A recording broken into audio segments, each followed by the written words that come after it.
Hello and welcome back to Vinyl Friday, where we are going to give Paul McCartney and Wings some love and affection. Of all of the ex-Beatles, I believe that Paul McCartney, in his capacity as a wing, played with some of the best harmonies. You know, I really feel like he did more with lead and backing vocals than any of the others in their solo careers.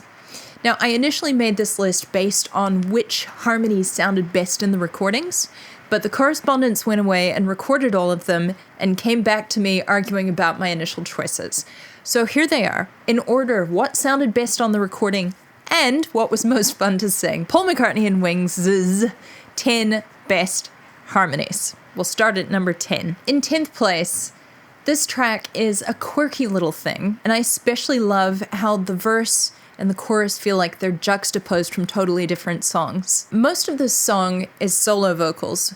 We have some nice harmonies coming in the last verse or so, but the clear high point of the song is the final chorus. The song is from 1973's, late 1973's Band on the Run. It's Mamunia. It sounds like this. Mamunia, Mamunia, Mamunia, whoa, Mamunia, Mamunia, whoa.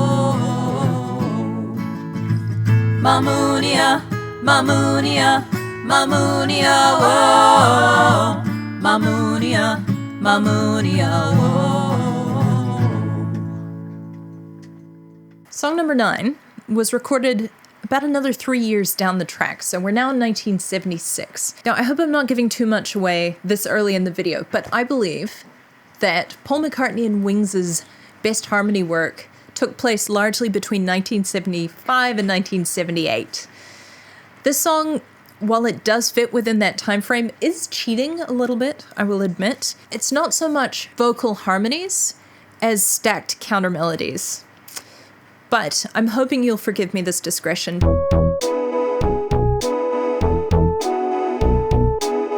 because it's deserving of a mention nonetheless.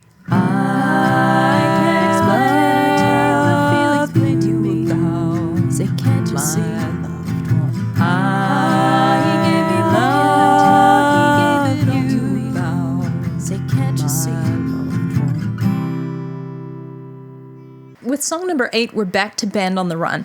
This song isn't necessarily an example of Paul McCartney and Wings', I suppose it is their best work because it is on the list, but it's not a top 5, which is obvious. It's number 8. All of this waffling to say that this song made the list because it's got a fantastic hook. My God, what a hook. It's got shouting. It's got syncopation. What more could you want? Track number 8 is Jet. Jet was your father, as bold as a sergeant major. Well, how come he told you that you were hardly old enough yet? And Jet. Track number 7 is another from Band on the Run. Much like Jet, it is not one of the top tier Wings harmonies, but it is very beautiful, so it has earned itself a place on this list. Track number 7 is Bluebird. We're the bluebirds, we're the bluebirds, we're the bluebirds, we're the bluebirds. Yeah, yeah, yeah. We're the bluebirds, we're the bluebirds, we're the bluebirds. Singing bluebird, bluebird, bluebird, bluebird, bluebird, bluebird, bluebird. Song number 6 is the last that we'll have on this list from this album, Band on the Run. It's the title track. I couldn't leave it off. Stuck inside these four walls, sent inside forever, never seeing no one nice again like you, Mama.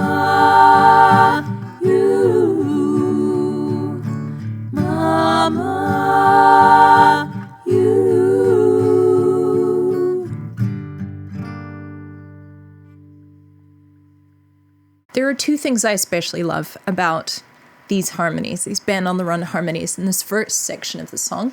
The first is that the harmonies are written to accentuate some really lovely chord changes. The song begins in D, and there's a major 7th chord. This is a D chord. There's a piano behind me. And this is the major 7th in a D major chord. One of the vocalists is singing this note over this chord.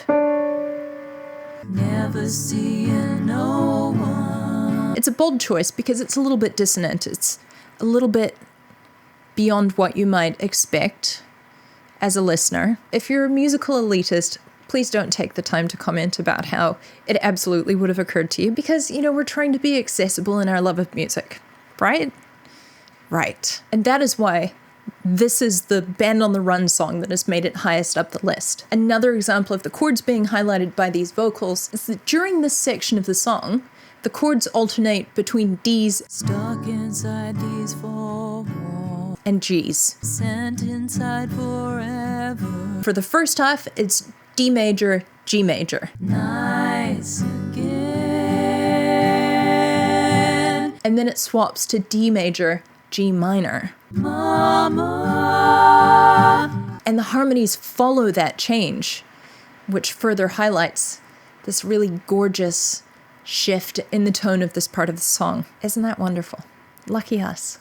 Oh, and the second thing that I love about the backing vocals in this song is the dynamics. They don't just sing the notes.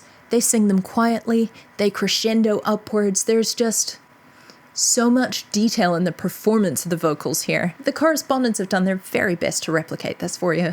Halfway through, we're at song number 5. Many listeners don't take this album, and by extension the song we're about to listen to, seriously, largely because the lyrics are kind of absurd. And where ex-Beatle John Lennon can make absurd sound like art, Paul McCartney, at his worst, can sound like an aspiring writer of bad children's books. Ooh, I can't believe I said that about my favorite Beatle. I hope he never hears that. Having said that, though, this song kind of leans into that silliness, and it works. Further, the harmonies are complex and intricate in places. It has flashes of brilliance. The song is London Town, from the 1978 album London Town. Walking down the sidewalk on a purple afternoon, I was accosted by a barker, playing a simple tune upon his flute. Toot, toot, toot, toot. Silver rain was falling down upon the dirty ground of London Town. We're going to stick with London Town for this next song. Track number 4 is a deep cut, but it is one of my favorite post-Beatles Macca tracks. That's kind of fun to say. Macca track, Macca track, Macca track.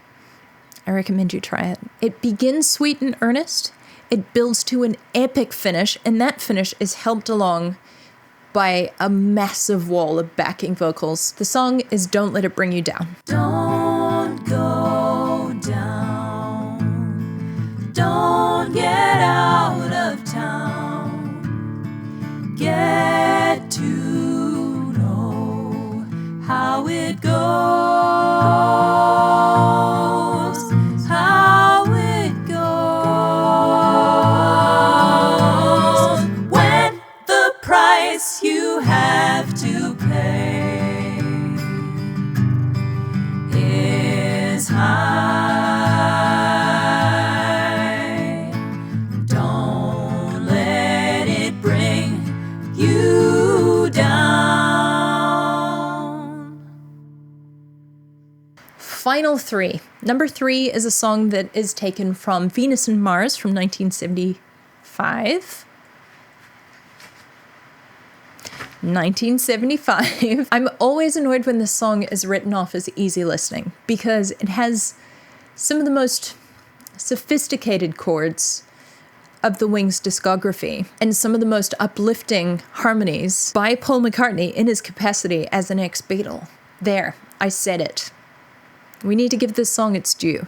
It's listen to what the man said. Oh, yes, indeed, we know we'll find a way to go no matter what the man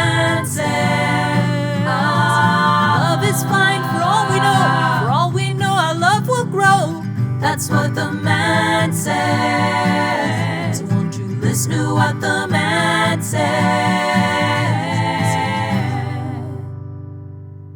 For song number 2, we're going to rewind the clock by 2 years. This is a song from the early 1973 album Red Rose Speedway. Side note, how crazy is it that Red Rose Speedway and Band on the Run came out in the same year? Blows my mind. Good job, Paul McCartney and Wings. But I think we all know that it was mostly McCartney, right? Sorry, Danny Lane. This is another track with silly lyrics, but it kind of doesn't matter because it rocks, it bops, it slaps, as the children say. The song is Big Barn Bed. The first chorus is a humble 3-part harmony, but with every successive chorus, they add a couple more harmonies, and they layer and build until the final chorus sounds like this. Keep on sleeping in a big barn bed. Keep on sleeping in a big barn bed. Keep on sleeping in a big barn bed. Keep on sleeping in a big barn bed.